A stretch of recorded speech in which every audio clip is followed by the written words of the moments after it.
Hello everyone, welcome to Genius Classes online study. दोस्तों, जैसा कि आप सभी जानते हैं कि क्लास 12th मैथ्स का चैप्टर नंबर 3 आप व्यू मैट्राइसेस हम पढ़ रहे हैं और आज हमारी क्लास नंबर 16 है। क्लास नंबर 16 में हम सीखेंगे मल्टीप्लिकेशन ऑफ मैट्राइसेस, आप व्यू का गुणन, मतलब दो आप व्यू गुणा करना हम इस क्लास में सीखेंगे। ठीक है, अब ध्यान दीजिए, इसके पहले हम आव्यूह का योग सीख चुके हैं। आव्यूह का योग बहुत ही सरल होता है कि भाई दो आव्यूह को हमें जोड़ना है, उनकी कोटि समान होनी चाहिए और फिर हमें कुछ नहीं करना है, हमें संगत अवयव को जोड़ने से -1 12 में जुड़ जाएगा, है ना, और 4 7 में जुड़ जाएगा। ऐसे सारे अवयवों को हम जोड़ देते हैं। इतना सरल जोड़ना आव्यूह का होता है। इसके अलावा मैंने आपको बताया था आव्यूह का एक अदिश्य गुणन। उसमें होता क्या है कि एक आव्यूह रहता है जिसका हम एक अदिश्य गुणा करते हैं, जैसे के का एक आव्यूह ABCD में गुणा करते हैं तो के का हर अवयव में गुणा हो जाता है, KA KB KC और KD। ये इतना सरल होता है। लेकिन जो अब हम पढ़ने वाले आव्यूह का गुणन, इसमें हम आव्यूह का, ये जो हमारा आव्यूह है इसका अदिश कोई संख्या से गुणा नहीं करेंगे, आव्यूह का गुणा आव्यूह से ही करेंगे।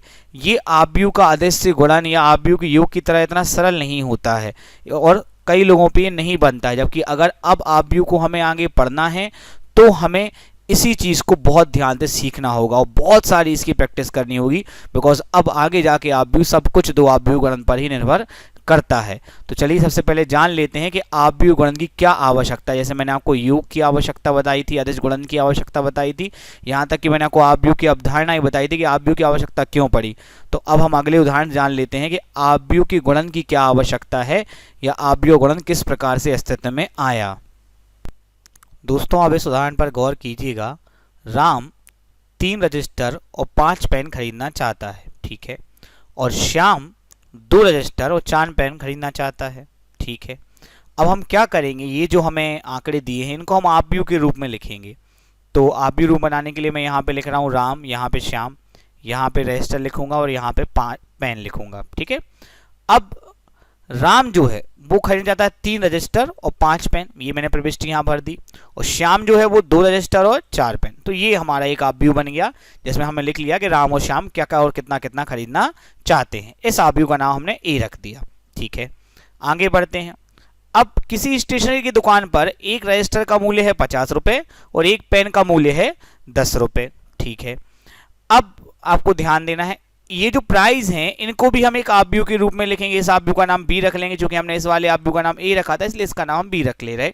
तो रख देते हैं 50 10, सिंपल ये आव्यूह बन गया, ये मूल्य का आव्यूह बन गया, ठीक है। अब आप ध्यान दीजिए, आपने आव्यूह बनते देख लिए। अब आपको ज्यादा आव्यूह पे ध्यान नहीं देना, आपको सिंपल मैथमेटिक्स पे ध्यान देना है और पता करना है कि राम द्वारा खर्च की गई राशि क्या है, कि राम ने कितने रुपए खर्च किए। ध्यान दीजिए, राम को खरीदने हैं 3 रजिस्टर और एक रजिस्टर आता है 50 रुपए का, ठीक है। तो उसके 3 गुणित का 50, 150 रुपए तो रजिस्टर में खर्चा हो गए। फिर राम को खरीदने हैं 5 पेन, देख लो, राम को खरीदने हैं 5 पेन और एक पेन आया 10 रुपए का, तो 5 धाम 50 रुपए उसके पेन में खर्च हो गए, ठीक है। टोटल उसके 200 रुपए खर्च हो गए। कितना सिंपल है। अगर आपको समझ आया है तो जल्दी से श्याम द्वारा खर्च की गई राशि मेरे मुझसे पहले कमेंट में लिख दीजिए। तो श्याम द्वारा खर्च की गई राशि पे आ जाते हैं हम। श्याम को चाहिए हैं 2 रजिस्टर, ओके, तो 2 रजिस्टर हैं, एक रजिस्टर है 50 रुपए का, तो 50 दूनी 100 के अकॉर्डिंग 100 रुपए तो खर्च हो गए रजिस्टर में। फिर श्याम को चाहिए 4 पेन, अब एक पेन आ 10 रुपए का, तो 4 पेन आ गए 40 रुपए के, तो 100 और 40 140 रुपए हो गए श्याम के खर्चा, ठीक है भैया। तो ये हमने गुणा कर लिया कुछ भाई अवयवों का, इस आव्यूह कुछ अवयवों का, इस आव्यूह कुछ अवयवों में गुणा किया। अब आप ध्यान दीजिए, तो खर्च की गई राशि को भी हम एक आव्यूह के रूप में लिखेंगे। देखिए, ये देखिए 200 और 140, ये भी एक आव्यूह बन गया। मैंने खर्च की गई राशि, ये राम द्वारा खर्च की गई राशि और ये श्याम द्वारा खर्च की गई राशि। अब ये जो आव्यूह है दोस्तों, ये आव्यूह कहलाता है आपका A into B, A B, ठीक है, क्योंकि हमने असल में इस आव्यूह के अवयवों गुणा इस आव्यूह के अवयवों में ही किया है। तो यही जो खर्च की गई राशि है यही आपका कहलाता है A इंटू बी, ठीक है दोस्तों। अब कैसे सर, आप ऐसे सिंपल ही बता दिए। अब आप ध्यान दीजिए, गुणा करने का नियम क्या है मैं आपको समझाता हूं। ए बी गुणा करने के पहले हम ए लिखेंगे, 3 5 2 4 ए है, फिर हम बी लिखेंगे 50 10। अब जो हमने यहां जैसे यहां गुणा किया है जैसे वैसे कोई टेक्निक बना नहीं पाई, तो टेक्निक पे ध्यान दीजिएगा आप। सबसे पहले आव्यूह की हमें पहली पंक्ति उठानी है, 3 5 ही उठाना है, उठा के यहां रख देना है। ये देखिए, ध्यान दीजिएगा, यहां से उठाई और यहां रख दी। फिर से एक बार देखिए, गौर कीजिए, 3 5 यहाँ से उठाई और यहाँ पे रख दी। चलो अब क्या करना है, अब बस सिंपली तुम्हें ध्यान देना है कि इसकी जो पहली पंक्ति है, ये जो पहली पंक्ति है ये यहाँ पर पहली पंक्ति बनाती है। तो गुणा कर लेंगे, 3 का गुणा 50 में किया 150, फिर 5 का गुणा 10 में किया प्लस 50, 5 प्लस का है 10 प्लस का है तो प्लस 50। ओके चलो, तो ये हो गया आपका, ये आपका आ गया 200, ये आ गया आपका पहला अवयव। कितना इजी है, ट्रिक याद रखिए कि ये तीर यहाँ जाएगा फिर एक तीर यहाँ आएगा, सिंपल ट्रिक, कोई दिक्कत की बात नहीं है। चलिए अब दोस्तों हम दूसरी पंक्ति का यूज करेंगे, मतलब 3 5 जो यहाँ यूज किया था, अब हम 2 4 का यूज करेंगे। 3 5 यहाँ से अलग कर देंगे और अब हम इस 2 4 का यूज करेंगे। तो ये 2 4 यहाँ रख देंगे हम, 2 4, ठीक है। अब गुणा कर लेते हैं हम, 2 का गुणा 50 में किया तो आ गया आपका 100 और 4 का गुणा 10 में किया तो आ गया आपका 40 प्लस, तो 100 प्लस 40 हो गया 140। देखिए वही आप बन गया a इंटू बी। तो ये तरीका है दो आव्यूह गुणा करने का कि भाई इसकी जो पूरी पंक्ति उठा के यहाँ पे स्तंभ के रूप में रख देनी है और गुणा कर लेना है। तो ये है मेन कंसेप्ट दो आव्यूह गुणा करने का।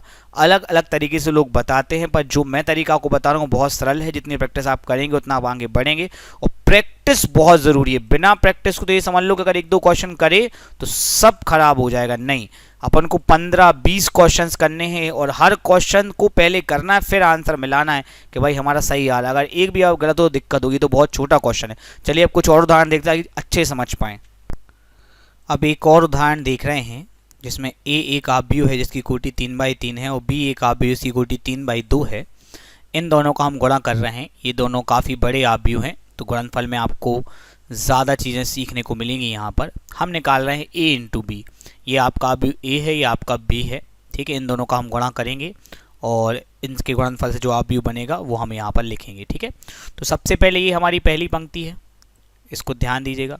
0 1 0 ये हम यहाँ पे ला के रख देंगे। ये तीन मैं आपकी सुविधा के लिए लगा रहा हूँ, आपको लगाने नहीं है। 0 1 0, ठीक है। अब हम गुणा करना चालू करते हैं। 0 का गुणा 1 में करेंगे तो आएगा 0, 1 का गुणा 3 में करेंगे तो 3, फिर 0 गुणा 4 में करेंगे तो 0। तो देखिए ये पहला जो पंक्ति है उसका पहले स्तंभ में गुणा करने से एक अवयव बन चुका है, ठीक है।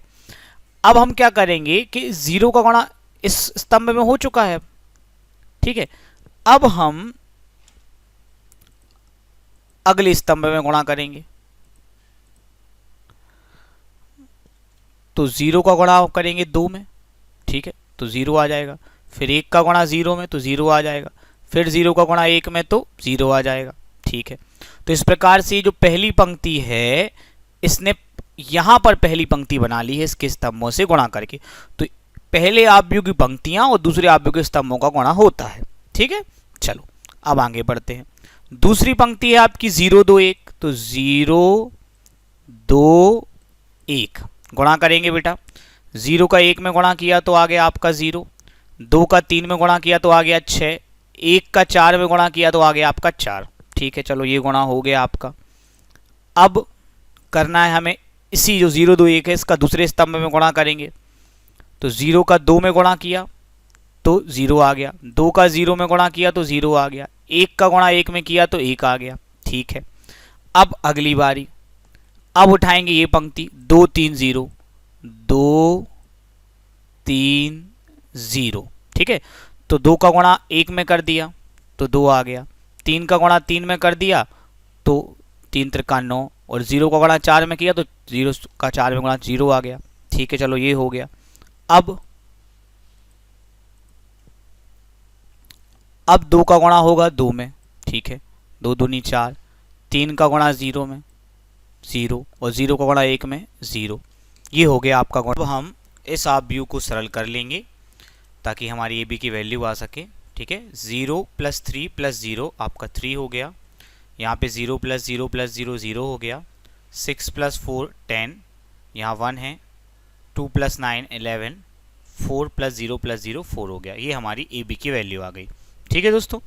अब आपको यहाँ पर एक ज़रूरी बात पर ध्यान देना है। देखिए हमने जिन दो आव्यूह गुणा किया है उनमें से जो आव्यूह ए है, जो आपका पहला आव्यूह है, इसका क्रम है 3/3। आप सभी को क्रम या कोटि का मतलब पता होना चाहिए, पंक्तियों की संख्या इंटू स्तंभों की संख्या, ठीक है। इसमें 3 पंक्तियाँ देखिए 1 2 3 और स्तंभ भी 3 है 1 2 3।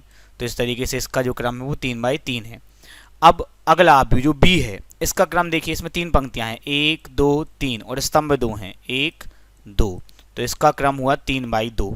हमने इन दोनों का गुणा किया और गौर करें अगर हम तो इन दोनों के क्रम समान नहीं है, 3/3 और 3/2। इसके पहले जिन दो आव्यूह गुणा किया था उनके क्रम भी समान नहीं थे। तो हम एक सटीक बात ये समझे कि दो आव्यूह गुणन के लिए ये आवश्यक नहीं है कि उनके क्रम समान हो। जब हम आव्यूह योग करते हैं, जोड़ते हैं आव्यूह को, तब ये जरूरी हो जाता है कि जिन दो आव्यूह का योग हम कर रहे हैं उनके क्रम समान हो, पर गुणन में ऐसा आवश्यक नहीं है। तो फिर गुणन में क्या आवश्यक है ये ध्यान देना पड़ेगा, और ये समझाने के लिए मैं आपको ए बी की जगह बी इंटू ए निकलवाना चाहता हूं। देखिए ये आपका बी हो गया, ये आपका ए हो गया। अब आपने बी की पंक्ति यहां से उठाई है, ठीक है, 1 2 और यहां रख दिया आपने 1 2, तो अब यहां तो रखने के लिए कुछ है ही नहीं, खाली हो गया। इसमें क्या गुणा करेंगे तो फिर ये गुणनफल हो ही नहीं पाएगा, क्योंकि यहां पर केवल 1 और 2 स्तंभ हैं, जबकि यहां पंक्तियां 3 हैं। तो ये 2 स्तंभ के 2 अवयव यहां आ गए, लेकिन एक खाली रह गया, इसलिए ये गुणा नहीं हो पाएगा। तो सरल सीधी बात हम ये समझे कि दो आव्यूह गुणन के लिए यह आवश्यक है कि पहले आव्यूह में स्तंभों की संख्या दूसरे आव्यूह में पंक्तियों की संख्या के बराबर हो। अगर आप गौर करें तो ये जो पहला आव्यूह है आपका, यहाँ पे बी जो बी आप निकाला तो बी पहला आव्यूह कहलाया, इसमें 2 स्तंभ हैं और दूसरे आव्यूह में 3 पंक्तियां, ये बराबर नहीं इसलिए गुणा नहीं हो पाया। जबकि अगर ऊपर देखें आप तो ए बी निकालते समय जो पहला आव्यूह है वो ए है, तो ए में स्तंभों की संख्या 3 है और बी में पंक्तियों की संख्या भी 3 है, इसलिए ये गुणा संभव हो पाया, क्योंकि इसके तीनों अवयव यहाँ के तीनों पंक्तियों में फिट बैठ गए थे और फिर हम गुणा आसानी के साथ कर पाए। तो ये जो मैंने आपको बताया कि पहले आव्यूह में स्तंभों की संख्या दूसरे आव्यूह पंक्तियों की संख्या के बराबर हो, ये है हमारी आव्यूह गुणन की शर्त। ठीक है, अब है अगली चीज, गुणनफल से प्राप्त आव्यूह का क्रम। मतलब जब हम ए और बी दोनों का गुणा कर दिए तो उसके बाद जो आव्यूह बना ए बी, उसका क्रम क्या है। तो आप देखिए इस आव्यूह ए बी का क्रम है 3/2। क्रम या कोटि निकालना तो आप सभी को आता है, लेकिन हम बिना गुणा करे पहले भी ये पता कर सकते हैं कि ये क्रम 3/2 ही आएगा। कैसे, ध्यान दीजिएगा आप। देखिए ए का क्रम है आपका 3/3, गौर कीजिए। बी का क्रम है आपका 3/2। मैंने आपको बताया कि पहला जो आव्यूह है ए, उसमें स्तंभों की संख्या दूसरे आव्यूह बी में पंक्तियों की संख्या के बराबर होनी चाहिए। देखिए ये 3 3, तभी तो ये गुणा हो पाया। अब होता क्या है कि जब ए बी बनता है तो उसमें ये जो मैंने आपको शर्त बताई ना, पंक्तियों की संख्या स्तंभों की संख्या दूसरे आव्यूह पंक्तियों की संख्या पहले आव्यूह स्तंभों की संख्या, ये अलग हो जाते हैं, और जो बचता है 3/2 वो हमारे ए बी का क्रम बनता है। तो इसको सिंपली हम एक कंसेप्ट के रूप में बताएंगे कि यदि ए का क्रम x क्रॉस y है और बी का क्रम y क्रॉस z है तो क्या उनका गुणा हो सकता है? हो सकता है। देखो ए में स्तंभ है y और बी में पंक्तियां हैं y, मतलब इनका गुणा हो सकता है। ठीक है, अगली बात, जो ए बी बनेगा उसका क्रम बचेगा इनको अलग करके x क्रॉस z। तो आशा करते हैं आप मेरी बात को समझ गए हो। गुणनफल से प्राप्त आव्यूह क्रम कैसे पता कर सकते हैं गुणनफल के पहले ही। अभी बिल्कुल नहीं घबराना है, शुरुआत की है, धीरे धीरे पूरा अच्छे समझ में आने लगेगा। अब देखो यहाँ पे हमें ए बी निकालना है, सवाल में लिखा है ना कि ए बी निकालना है। ए दिया है हमें, ए क्या है 3 3 5 4 4 4। फिर बी दिया है, बी भी हमने लिख लिया है यहाँ 1 3 -1 2 0 0। ओके, तो देखो गुणा करने के पहले हम ये पता कर लें इनका गुणा होगा कि नहीं। ठीक है, तो पहले अपन आव्यूह ए की कोटि देखते हैं। तो आव्यूह ए की कोटि है 2/3, 2 पंक्तियां हैं 3 स्तंभ है। दोस्तों देखिए कोटि निकालना अगर आपको नहीं आता तो पुरानी वीडियोस देखिए, मैं बार बार ये नहीं बता पाऊंगा कोटि कैसे निकालते हैं। ठीक है, चलिए इसकी कोटि देखें तो है 3/2। चलिए देखिए पहले आव्यूह में स्तंभों की संख्या 3, दूसरे आव्यूह पंक्तियों की संख्या 3, मतलब इनका गुणा किया जा सकता है। अच्छा, अब गुणा करने के बाद जो आव्यूह आएगा उसका क्रम क्या आएगा? ये 3 3 छोड़ देंगे, उसका क्रम आएगा 2/2। गुणा करने से पहले ही हमें पता चल गया कि ए बी का क्रम क्या आएगा। तो चलिए अब गुणा शुरू करते हैं। पहली पंक्ति है 3 3 5, इसको हम यहां से उठाते हैं और यहां पे रखते हैं 3 3 5। चलिए गुणा चालू करते हैं। 3 का गुणा 1 में कर देंगे हम, 3 आ जाएगा। 3 का गुणा -1 में कर देंगे, -3 आ जाएगा। 5 का गुणा 0 में कर देंगे, 0 आ जाएगा। ठीक है, फिर अगले में 3 का गुणा 3 में किया तो 9 आ गया। 3 का गुणा 2 में किया तो 6 आ गया। 5 का गुणा 0 में किया तो 0 आ गया। ठीक है, तो पहली पंक्ति से यहाँ पहली पंक्ति बन गई। अब अगली पंक्ति से अगली पंक्ति बनाएंगे।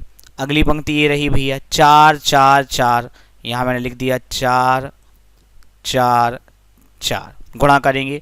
4 का 1 में 4 एकम 4, 4 का -1 में -4, 4 का 0 में 0, फिर 4 का 3 में ये हो गया 12, 4 3 12, फिर 4 का 2 में 4 दूनी 8, फिर 4 का 0 में 0।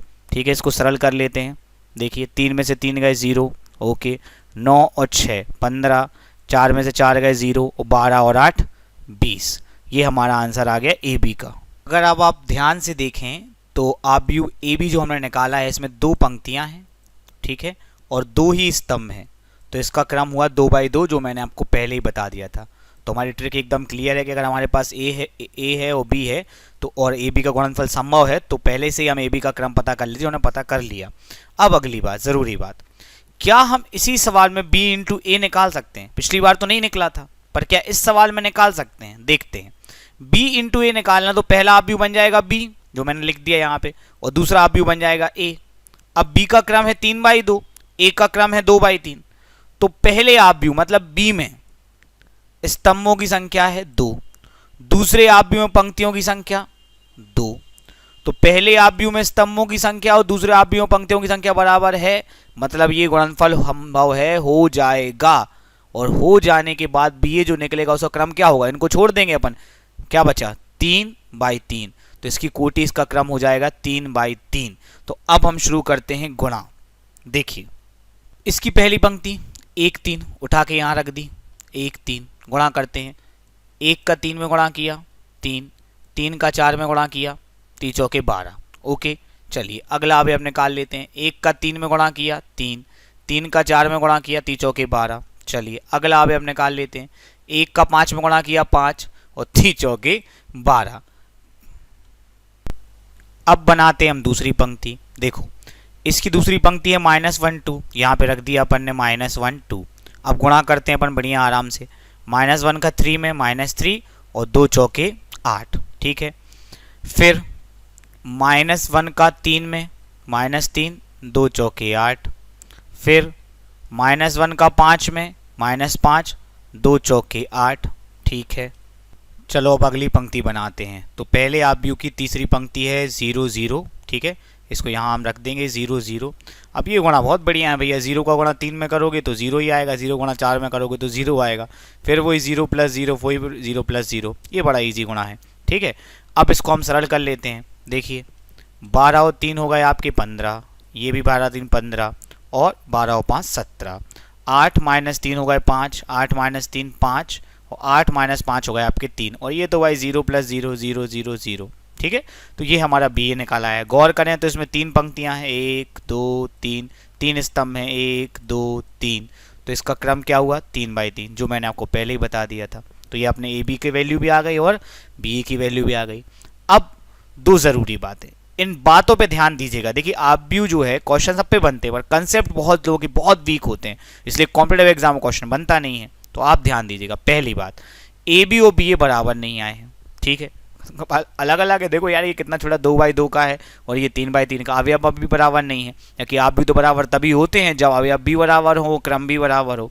तो ये बराबर नहीं आए, ठीक है। तो इसका क्या मतलब है? इसका मतलब है कि आव्यूह गुणनफल क्रम विनिमय नियम का पालन नहीं करता। अगर आपको नहीं पता क्रम विनिमय नियम क्या होता है तो पुराने वीडियोस देखिए। अगर आपको याद हो योग जो है आव्यूह का योग, वो तो क्रम विनिमय नियम का पालन कर रहा था पर गुणनफल नहीं कर रहा। एक बात ये क्लियर हो गई, ठीक है। चलो आगे बढ़ते हैं। दूसरी बात है कि इस बार जो है वो ए बी का मान भी निकल आया और बी ए भी निकल आया, पर पिछली बार तो नहीं निकला था। पिछली बार तो ए बी का मान निकाल पाए थे, वो बी ए का नहीं निकाल पाए थे। अब ऐसा क्यों? इस बार दोनों क्यों निकल गए, पिछली बार दोनों क्यों नहीं निकले थे? उसका रीजन बहुत सिंपल। देखो इस प्रश्न में क्या था, यहाँ ध्यान देना।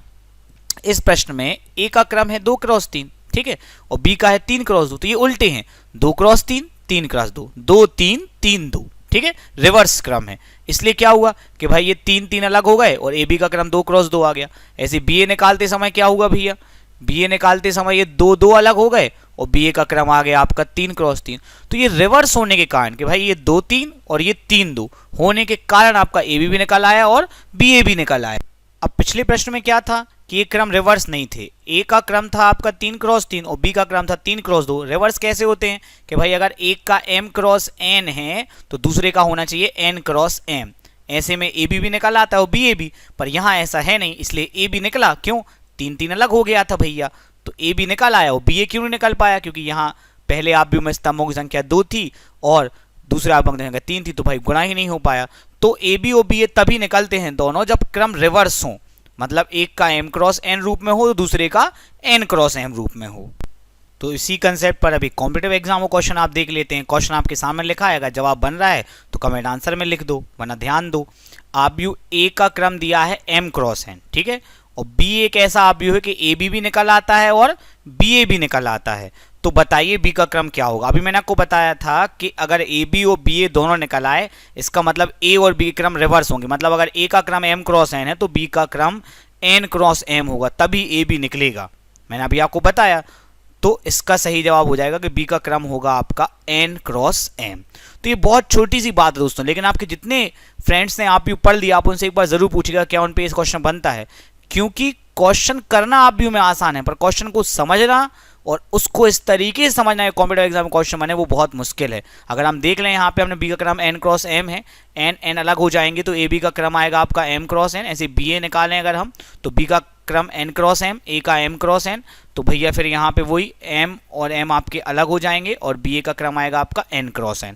ठीक है दोस्तों, तो आप समझ गए होंगे कि इसका सही जवाब है बी n क्रॉस m। बाकी तो हमारे पास कंसेप्ट ही है कि यदि ए बी और बी ए दोनों के मान निकल आते मतलब दोनों परिभाषित हैं तो ए और बी के क्रम रिवर्स होंगे। तो अगर ए का क्रम m क्रॉस n है तो बी का क्रम n क्रॉस m। इसी प्रकार से अगर आप सवाल में आपसे कहेंगे भाई ए का क्रम जो है वो 3 क्रॉस 2 है तो बी का क्रम क्या आएगा? 2 क्रॉस 3 आ जाएगा। इसी प्रकार आप सवाल में कहें भैया ए का क्रम 3 क्रॉस 3 है तो बी का क्रम क्या आएगा? फिर बी का क्रम अगर 3 क्रॉस 3 का रिवर्स करोगे तो 3 क्रॉस 3 ही रहेगा, तो फिर बी का आंसर 3 क्रॉस 3 ही आ जाएगा। ठीक है दोस्तों, तो आशा करता हूँ ये बहुत महत्वपूर्ण कॉम्पिटिटिव एग्जाम कंसेप्ट जो है वो आप समझ गए होंगे।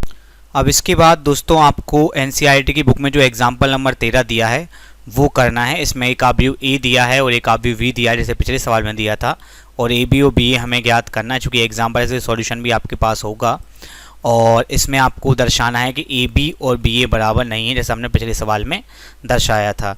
अगर आप हमारे असाइनमेंट देखें जो मैं आपको अभी व्हाट्सएप पे सेंड करने वाला हूँ, वो असाइनमेंट जो है उस असाइनमेंट में भी देखिए पहला क्वेश्चन हमने भी किया है, दूसरा क्वेश्चन भी अभी हमने किया है और तीसरा क्वेश्चन जो ऑब्जेक्टिव मैंने आपको बताया वो भी हमने किया है, और चौथा एनसीईआरटी एग्जाम्पल नंबर 13 करने का मैं आपसे बोल रहा हूँ। ठीक है, इसके बाद भी काफ़ी क्वेश्चन है, ये सारे असाइनमेंट में क्वेश्चन आपको सेंड किए जाएंगे। बहरहाल अब हमें क्या करना है मैं आपको बताता हूँ। देखिए एनसीईआरटी एक्सरसाइज 3.2 का क्वेश्चन नंबर 3 में बहुत सारे सवाल हैं, उसका 6th क्वेश्चन हमें करना है। एनसीईआरटी एक्सरसाइज 3.2 का क्वेश्चन नंबर 3 में बहुत सारे क्वेश्चन हमें 6th क्वेश्चन ये करना है, ये गुणनफल हम करेंगे। देखिए ये जो प्रश्न है इसमें जो ये पहला आव्यूह है इसमें 2 पंक्तियां हैं और 1 2 3 स्तंभ हैं, तो इसका क्रम हो गया आपका 2/3। ठीक है, दूसरा आव्यूह है इसमें 3 पंक्तियां हैं 1 2 3 और 2 स्तंभ हैं 1 2, तो इसका क्रम हो गया 3/2। ठीक है, अब ध्यान दीजिएगा, देखिए पहले आव्यूह में स्तंभों की संख्या 3 और दूसरे आव्यूह में पंक्तियों की संख्या 3। इसका अर्थ है कि पहले आव्यूह में स्तंभों की संख्या दूसरे आव्यूह में पंक्तियों की संख्या बराबर है, मतलब इनका गुणा हो सकता है। ठीक है, अब गुणनफल के बाद जो आव्यूह आएगा उसका क्रम क्या रहेगा, ये देखिए 3 3 अलग हो जाएंगे जो मैंने आपको बताया था, और गुणनफल के बाद जो आव्यूह आएगा उसका क्रम रहेगा 2/2। तो चलिए अब गुणा शुरू करते हैं। सबसे पहले हम पहली पंक्ति उठाएंगे और यहाँ 3 - 1 3 वो यहाँ रख देंगे, 3 - 1 3। ठीक है, गुणा चालू करते हैं। 3 दूनी हो गया आपका 6, -1 का 1 में हो गया आपका -1, 3 त्रिका आपका हो गया 9। ठीक है, चलिए पहला हो गया। नेक्स्ट 3 का आप गुणा करेंगे -3 में, मतलब अगले स्तंभ में गुणा होगा -9, -1 का 0 में 0 और 3 एकम 3। चलिए अब हम दूसरी पंक्ति उठाएंगे -1 0 2 और वो यहाँ पे रख देंगे -1 0 2। ठीक है, चलिए अब गुणा शुरू करते हैं हम। देखिए -1 का गुणा 2 में करेंगे तो यहाँ आ जाएगा -2, 0 गुणा 1 में करेंगे तो 0 आ जाएगा और 2 का गुणा 3 में करेंगे तो 6 आ जाएगा। ठीक है, चलिए आगे बढ़ते हैं। अब -1 का गुणा करेंगे -3 में तो 3 आ जाएगा, 0 गुणा 0 में करेंगे तो 0 आ जाएगा, 2 का गुणा 1 में करेंगे तो +2 आ जाएगा। अब इस ऑब्यू को हम सरल कर लेते हैं। देखिए 9 और 6 15 में से 1 गए तो हो गए 14, -9 और 3 हो गए -6, 6 में से 2 गए तो हो गए 4 और 3 और 2 5। ये हमारा आंसर हो गया। दोस्तों अब हम NCERT 3.2 का तीसरे का 5वां क्वेश्चन करेंगे, ठीक है। और हमारे असाइनमेंट में ये क्वेश्चन नंबर 6 रहेगा। इसमें दोस्तों ये जो पहला ऑब्यू है इसमें 3 पंक्तियां हैं, 1 2 3, और स्तंभ 2 हैं 1 2, तो इसका क्रम हो गया 3/2। दूसरा ऑब्यू है, इसमें 2 पंक्तियां हैं 1 2 और स्तंभ 1 2 3, 2 पंक्तियां 3 स्तंभ, इसका क्रम हो गया 2/3, ठीक है। अब देखिए पहले ऑब्यू में स्तंभों की संख्या 2, दूसरे ऑब्यू में पंक्तियों की संख्या 2 बराबर है, मतलब इनका गुणा हो सकता है, ठीक है।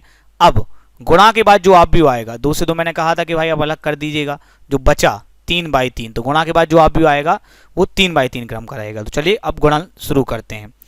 पहली पंक्ति है 2 1, इसको हम उठा के यहाँ रख देंगे, 2 1 गुणा करेंगे, 2 1 कम 2 और 1 का -1 में -1, ठीक है, ये हो गया। नेक्स्ट 2 का 0 में 0 और 1 का 2 में 2, ठीक है। नेक्स्ट 2 1 कम 2 और 1 का 1 में +1। चलिए अब दूसरी पंक्ति उठाते हैं 3 2, ठीक है, इसको उठा के हम यहाँ रख देंगे, 3 2 गुणा करना चालू करते हैं, 3 1 कम 3, 2 का -1 में हो गया -2, ठीक है। फिर 3 0 0 और 2 दूनी 4, ठीक है। फिर 3 1 कम 3 और 2 1 कम 2, ओके। अब तीसरी पंक्ति लेते हैं -1 1 और यहाँ पे रख देते हैं -1 1। अब गुणा चालू करते हैं, -1 का 1 में किया तो -1 और 1 का -1 में गुणा किया तो -1। अब -1 का गुणा 0 में किया तो 0, 1 का गुणा 2 में किया तो 2, ठीक है। फिर -1 का गुणा 1 में किया तो 1 -1 और 1 का गुणा 1 में किया तो +1, ठीक है। अब इसको सरल कर लेते हैं, 2 में से 1 गए, 1 बचे, 0 और 2 2, 2 और 1 3, 3 में से 2 गए 1, 0 और 4 4, 3 और 2 5, -1 -1 -2, 0 + 2 2, -1 + 1 0, ठीक है। इस ऑब्यू को देखें तो इसमें 3 पंक्तियां हैं और 3 ही स्तंभ हैं, तो इसका क्रम हो गया 3/3, जैसा मैंने आपको पहले बताया था, और ये हो गया आपका आंसर। दोस्तों अब हम आ गए हैं टाइप 2 पे, जिसमें हम वर्ग ऑब्यू का क्षैतिज ऑब्यू में गुणन करेंगे। NCERT में इसके 2 क्वेश्चन दिए हुए हैं, इसमें एक ऑब्यू वर्ग ऑब्यू रहता है और एक ऑब्यू क्षैतिज ऑब्यू। तो चलिए शुरू करते हैं। सबसे पहले हम ये क्वेश्चन करेंगे तीसरे का तीसरा, इसमें एक वर्ग ऑब्यू है और एक क्षैतिज ऑब्यू है, ठीक है, ध्यान दीजिएगा। इसमें जो पहला ऑब्यू है 1 -2 2 3, इसका क्रम है 2/2, और दूसरा ऑब्यू 1 2 3 2 3 1, इसका क्रम होगा 2/3। ध्यान दीजिएगा, पहले ऑब्यू में स्तंभों की संख्या 2, दूसरे ऑब्यू में पंक्तियों की संख्या 2 बराबर है, मतलब इनका गुणा हो सकता है। गुणन के बाद जो ऑब्यू आएगा उसका क्रम क्या रहेगा, ये अलग हो जाएंगे, उसका क्रम रहेगा 2/3। चलिए अब गुणन शुरू करते हैं। पहली पंक्ति है आपकी 1 -2, इसको हम यहाँ रख देंगे 1 -2। गुणा करते हैं, 1 का गुणा 1 में किया 1, -2 का गुणा 2 में किया आ गया -4। फिर हम गुणा करते हैं, 1 का गुणा 2 में किया 2, -2 का गुणा 3 में किया -6, 1 का गुणा 3 में किया 3, -2 का गुणा 1 में किया -2। अब ले लेते हैं दूसरी पंक्ति जो कि है 2 3, हम यहाँ पे रख देंगे 2 3। अब गुणा चालू करेंगे, 2 1 कम 2 हो जाएगा, 3 दूनी 6, फिर 2 दूनी 4, 3 त्रिका 9, फिर 2 3 6, 3 एकम 3, ठीक है। अब इस ऑब्यू को हम सरल कर लेते हैं, 1 में से 4 गए -3, 2 में से 6 गए -4, 3 में से 2 गए 1, 6 और 2 8, 9 और 4 13 और 6 और 3 9, और ये हो हमारा ऑब्यू आ गया। देखिए इसमें 2 पंक्तियां हैं और 3 स्तंभ हैं, 1 2 3, तो क्रम हो गया 2/3, जैसा मैंने आपको पहले बताया था। ये हो गया आपका आंसर। अब आपको जो सवाल घर से करना है वो है एग्जाम्पल नंबर 12। इसमें भी एक ऑब्यू वर्ग ऑब्यू है और एक ऑब्यू क्षैतिज ऑब्यू हो, सिंपली गुणा करके यहाँ पर अच्छे से दिखाया गया है, और ये क्वेश्चन आपको घर से करना है। दोस्तों अब हम आ गए हैं टाइप 3 पर, पंक्ति ऑब्यू और ऊर्ध्वाधर ऑब्यू का गुणन। मतलब इस बार जिन 2 ऑब्यू गुणा आप करेंगे उनमें एक ऑब्यू रहेगा पंक्ति ऑब्यू और एक ऑब्यू रहेगा ऊर्ध्वाधर ऑब्यू। दोस्तों ये टफ नहीं होता है, लेकिन चूंकि बच्चों के कंसेप्ट क्लियर नहीं होते हैं इसलिए कई बच्चे इसको गलत कर देते हैं। लेकिन मैं ऐसी आशा करता हूँ कि आप ही कंसेप्ट बिल्कुल क्लियर हैं, तो आप इसको गलत नहीं करेंगे। चलिए शुरू करते हैं। देखिए जो पहला क्वेश्चन है इसमें हमें ए बी भी निकालना है और बी ए भी निकालना है। सबसे पहले हम ए बी निकाल रहे हैं। ए लिख लेते हैं 1 2 3, इसका क्रम है 1/3। क्रम निकालना आप सभी को आता है। इसमें एक पंक्ति है और 1 2 3 स्तंभ है, इसलिए इसका क्रम है 1/3। अगला आप व्यू देखिए बी है। इसमें देखिए 1 2 3 पंक्तियां हैं और एक स्तंभ है, तो इसका क्रम है 3/1। तो इनका गुणा करेंगे। ठीक है, गुणा करने के लिए देख लेते हैं। पहले आप व्यू में स्तंभों की संख्या 3, दूसरे आप व्यू में पंक्तियों की संख्या 3 बराबर है, मतलब गुणा हो सकता है। गुणा होने के बाद जो आप व्यू आएगा उसका क्रम आएगा 1/1। 1/1 मतलब एकल अवयव आप व्यू बनेगा। यही कंसेप्ट जिसका क्लियर है वो कभी आंसर गलत नहीं कर सकता, और ये कंसेप्ट जिसका क्लियर नहीं है उसका आंसर गलत ही होता है। बहुत ऑब्जेक्टिव में आता है, कई बार ऐसा होता है कि 4 मार्क्स में अकेले यही आ गया। उनको पता है कि बच्चे इतना ध्यान से नहीं पढ़ते, तो दिक्कत हो जाती है। तो चलिए हमें तो क्लियर है 1/1 का आएगा, मतलब एक ही अवयव आना, तो कोई दिक्कत नहीं होनी चाहिए। तो शुरू करते हैं। देखिए ये पंक्ति उठाई हमने, एक ही पंक्ति है 1 2 3, इसको उठा के हमने यहाँ रख दिया 1 2 3। गुणा कर लेते हैं। 1 का 3 में 3, 2 दूनी 4, 3 1 कम 3, 4 और 3 7 और 3 10। ये लीजिए 10 आ गया। आप व्यू में ए बी का मान, ये 1/1 का एक ही अवयव है। कितना सरल है। क्यों? क्योंकि हमें कोई कंफ्यूजन नहीं है इस क्रम के बारे में। क्रम पता है तो अवयव हो सकते हैं।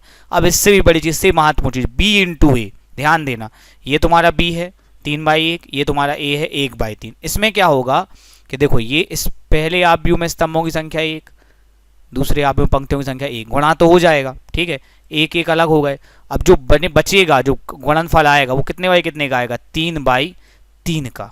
ये सबसे ज्यादा गलत होता है और एनसीईआरटी में ये क्वेश्चन दिया है और यही सबसे इंपॉर्टेंट है। तो शुरू करें फिर। 3/3 पता है, मतलब 9 अवयव तो आने ही है, तो गलती होने के चांस कम है। शुरू करते हैं। ध्यान दो, ये यहाँ से अपन ने पंक्ति उठाई 3 और उठा के अपन ने इसको यहाँ पे रख दिया। ये अपन ने यहाँ पे 3 लिख दिया। ठीक है, गुणा करते हैं। 3 1 कम 3, एक अवयव खत्म हो गया, बिकॉज एक एक कॉलम में गुणा करते हैं अपन, है ना। तो एक कॉलम में एक ही अवयव है, तो बस एक गुणा करने पे ही खत्म हो गया। 3 1 कम 3, 3 दूनी 6, 3 त्रिका 9, 3 अवयव आ गए। अगला क्या करेंगे? अगला अपन ने इसको उठाया 2 को और यहाँ रख दिया। फिर हर कॉलम में गुणा किया। इस कॉलम में करेंगे 2 1 कम 2, इस कॉलम में करेंगे 2 दूनी 4, इस कॉलम में करेंगे 2 3 6। कितना इजी है। फिर 1 उठाया, यहाँ रख दिया 1 उठा के। 1 1 कम 1, 1 दूनी 2, 1 3 3।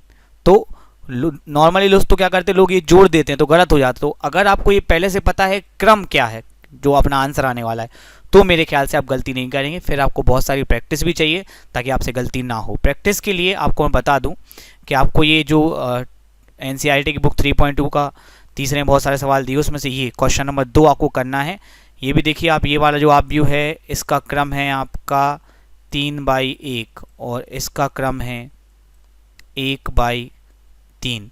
तो ये एक अलग हो जाएंगे और 3/3 का व्यू आपका आ जाएगा। तो इससे आपको अच्छी प्रैक्टिस हो जाएगी, तो आप ये ज़रूर कीजिएगा। दोस्तों अब हम आ गए हैं टाइप 4 पर, गुणनफल से प्राप्त आव्यूह का क्रम। देखिए हमने इतने सारे कंसेप्ट पढ़े जिसमें हम पहले ही से पता कर लेते हैं गुणनफल से जो आव्यूह आएगा उसका क्रम क्या होगा। तो इसी संबंध में बहुत सारे ऑब्जेक्टिव होते हैं जो पेपर में और कॉम्पिटिटिव एग्जाम में आते हैं। तो चलिए शुरू करते हैं कुछ ऑब्जेक्टिव। अगर आप जवाब बन रहे हैं तो आप पहले से ही कमेंट बॉक्स में जवाब दे सकते हैं। ये रहा पहला क्वेश्चन जिसमें लिखा है कि आव्यूह ए का क्रम जो है 2/3, ठीक है, और बी का क्रम है 3/2, ठीक है, और आपसे पूछा है ए बी का क्रम। बहुत ही सरल है। देखिए ये 3 और ये 3 कैंसिल हो जाएंगे, जो बचा वो ए बी का क्रम हो जाएगा 2 × 2। मैंने ये बोल दिया कैंसिल हो जाएंगे, लेकिन हम जानते हैं ये कंसेप्ट है, कैंसिल नहीं हो गए, कट नहीं गए। ए बी का क्रम ज्ञात करने का ये कंसेप्ट है, अगर आपने पूरा वीडियो ध्यान से देखा है। अगला क्वेश्चन देख लेते हैं। इसमें ए का क्रम है 3/2, ठीक है, और बी का क्रम है 2/3, ठीक है। पूछा है कि ए बी में कितने अवयव होंगे। तो पहले तो अपन ए बी का क्रम निकाल लेते। देखिए 2/2, ये 2 2 कैंसिल हो गए, 3/3 ए बी का क्रम आ गया। तो आप भी ए बी में अवयव की संख्या हो गई 3 गुणित गए 3 बराबर 9। तो इसका सही जवाब आ जाएगा 9। अगला क्वेश्चन देखिए, ये क्वेश्चन MPPET में आया है। अब आपको लगेगा सर इसमें तो गुणा ही करना पड़ेगा। देखिए सर ए और बी का गुणा करना पड़ेगा तभी भी निकलेगा। नहीं, यही तो दिमाग है दोस्तों, यही तो मैं आपको सिखा रहा हूँ कॉम्पिटिटिव एग्जाम कैसे फेस करते, कैसे निकालते हैं। देखो गुणा नहीं करना पड़ेगा। ए का क्रम है तुम्हारा 1/3, क्रम निकालना तो आता ही है, ठीक है। इसका क्रम है 3/3, ये 3 से 3 हो गए कैंसिल, बचा आपका 1/3, मतलब ए बी का क्रम होगा 1/3। अब 1/3 का तो एक ही ऑप्शन है सी, और कोई तो है नहीं, तो इसका सही जवाब सी ही होगा। समझ गए सभी लोग। और आप चाहें तो इसको सॉल्व भी कर सकते हैं, पर सॉल्व तो सभी करते हैं, थोड़ा दिमाग लगाओ और टाइम बचाओ, कंपटीशन इसी का नाम है। आगे बढ़ते हैं। देखो ए का क्रम दिया है 1/1, बी का क्रम दिया है 1/3, ठीक है, और सी का क्रम दिया है 3/2, और ए बी सी का क्रम पूछा है, घबराओ नहीं। ए बी है तो पहले ए बी का क्रम निकाल लो आप। ये देखो ये आपके 1 1 कैंसिल हो गए, तो ए बी क्रम आ गया 1/3। अब ए बी का क्रम 1/3 इंटू सी कर दो, सी का क्रम कितना है 3/2, ये 3 से 3 क्या हो गए, कैंसिल हो गए, तो ए बी सी का क्रम क्या आ गया आपका 1/2, एज ईजी। ठीक है, अब देखो यहाँ पे ने इसका गुणा करने के बाद इसकी कोटि पूछी है, तो कोई दिक्कत नहीं। देखो पहले आप क्रम है 1/3, अगले आप क्रम है 3/3, और लास्ट आप का है 3/1। सबसे पहले तो ये 3 से 3 हो गए, ठीक है, तो ये बचा आपका 1/3 शुरू के दो आप का। फिर गुणा करना है कैसे अपन को 3/1 से, ठीक है, ये जो ये वाला तीसरा आप है 3 से 3 कैंसिल हो गए, आपका बचा 1/1, तो इसका सही जवाब हो जाएगा बी 1/1। अगला प्रश्न जो आपके सामने है वो MPPT 1991 में आया हुआ है। इसमें यहाँ पे इन्होंने लिखा है कि ए बी बराबर सी है, तो आपको सही क्रम चुनने हैं। तो देखिए अगर हम ए बी गुणा करें तो देखिए 3 से 3 कैंसिल हो जाएगा, तो ए बी बराबर सी के अकॉर्डिंग बी सी का क्रम 2/2 आना चाहिए, पर यहाँ तो 2/3 है, मतलब ये ऑप्शन तो गलत है। आगे देखते हैं, यहाँ गुणा करेंगे ए और बी का, तो सी का क्रम आना चाहिए 3/3, पर यहाँ 3/2 दिया, मतलब ये ऑप्शन भी गलत है। यहाँ देखिए यहाँ तो गुणा ही नहीं हो सकता, क्यों, क्योंकि यहाँ पे 3 और ये 2 ये कैंसिल ही नहीं होंगे, तो गुणा ही नहीं हो सकता, तो ये ऑप्शन भी गलत है। अब बच्चा चौथा ही लगा सकते हैं, 2/2 लिखा हो सकता सही हो, फिर भी देख लो 2 से 2 कैंसिल हो जाएंगे तुम्हारे, ठीक है, और ये 3/3 बचेगा, उसी का क्रम 3/3, तो सही ऑप्शन हो गया तुम्हारा डी। ठीक है, ये थोड़ा टफ क्वेश्चन है।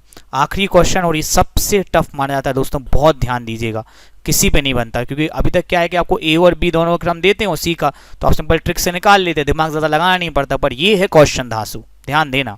ये हो गया तुम्हारा ए और ये बी, ए इंटू बी बराबर वो लोग सी बोल रहे हैं, ठीक है। चलो ए का क्रम है m×n, सी का क्रम है m×l, सवाल में दिया है। देखो बी का क्रम तो मैं नहीं पता, तो मैंने यहाँ खालिस्तान बना लिए। अब समझो, देखो गुणा तो हुआ है, उन्होंने खुद ही बोला है कि ए बी बराबर सी है, तो अगर यहाँ n है तो फिर यहाँ n होने चाहिए, तभी तो n से n कैंसिल होंगे और गुणा होगा, ठीक है, एक बात हो गई।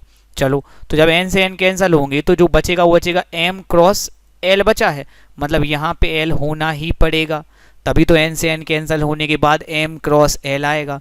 तो अपनी बुद्धिमत्ता से हमने पता कर लिया है कि b का क्रम है n×l, और इसका सही जवाब है ऑप्शन बी।